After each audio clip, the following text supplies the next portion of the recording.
Do you think of the current label, specifically removing Asperger's syndrome from the DSM-5? Well, I think it was a gigantic mistake from the standpoint of service providers. Gigantic, huge mistake.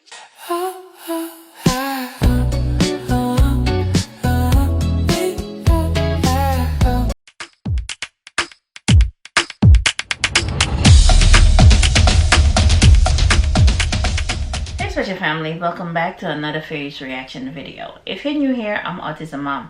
On this channel we talk about autism and everything in between. Back to the DSM-5. Asperger syndrome. Let me show you what that is, Asperger syndrome. Let's take a look at what Asperger is. What is Asperger's? Asperger's is a term coined by Hans Asperger's in the 1940s. It was originally used to describe quote unquote high functioning individuals. So they have a normal or above average IQ and cognitive profile, but they have certain challenges with social communication. Up until 2013, we were using the DSM-4. Psychiatrists were using that as their diagnostic manual, and Asperger's was a condition at that time. But in 2013, we moved to the DSM-5, and now it's just one big spectrum. So we don't use the term Asperger's anymore in a professional setting. I think culturally, a lot of people know that term and understand that term. And so you still hear it, but it just describes somebody with an average or above average IQ who has certain autistic challenges. Asperger syndrome used to be a standalone diagnosis way back then, and now it is part of the autism spectrum. Now, the differences, though, between autism and Asperger's is this. Children with Asperger's tend to be very high functioning in that they may have speech, they may have more functional skills, like they can do daily tasks and quite easily, or they can learn them. So they mask it well, right? You may not be able to tell that they have autism because they can do all these things. However, what happens is these children tend to get diagnosed later, so they spend a lot of time internally really managing a lot of the difficulties that children with autism feel. It's more internal than external sometimes. So it's really important not to negate the possibility that your child has a form of autism, which is Asperger's, because they may be struggling and you just can't see it. So it's always really important to get a diagnosis if you have any inkling that something's going on. Well, that has been removed from the DSM-5 and everything has been lumped into the autism spectrum. Now that there are more severe kids coming about, this has been proven to be a problem because parents want them to go back and remove it in that whole lump sum so that they get more coverage or help that they need. I'm the mother of a 31-year-old autistic son. People are saying that people with high functioning autism are speaking for the whole crowd. They're speaking for everyone, whereas our special need babies on level 3 who are severely autistic, profoundly autistic, they don't get the help that they need because for some reason people keep thinking everybody with autism looks like, for example, the TV show, the Autism on the Spectrum, where they do the dating show. And it's not the case because our kids need more help. Not saying that the others don't, but our kids need to be in a category of their own so that people can see how severe the help is that we need or that they need.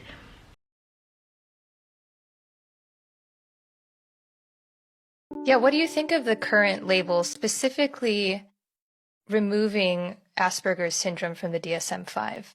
Well, I think it was a gigantic mistake from the standpoint of service providers. Gigantic, huge mistake. Because a child that has no speech delay used to be autistic, you had to have speech delay. Asperger's is socially awkward with no speech delay. And that's now put in with people with a lot more challenges. Hey everybody, Dr. Waters here with some news that I've sort of just learned about that is, I think, really disturbing, but maybe it has been going on for a while, and maybe I'm new to the party of knowing about this.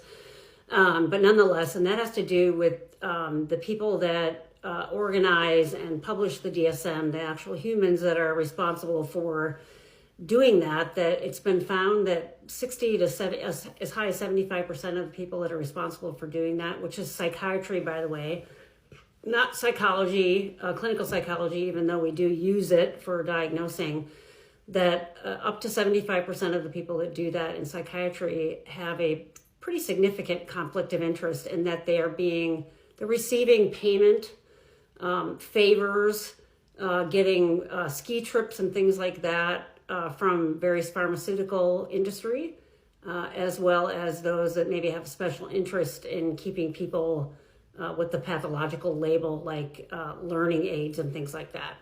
I think that's really disturbing me. It really does speak to the oppressive nature of something like the DSM, and that it's not free from these political underpinnings. Almost like a lobbying kind of problem with that, right? Where the lobbyists are really affecting law and policy, and this is certainly the case with the DSM as well.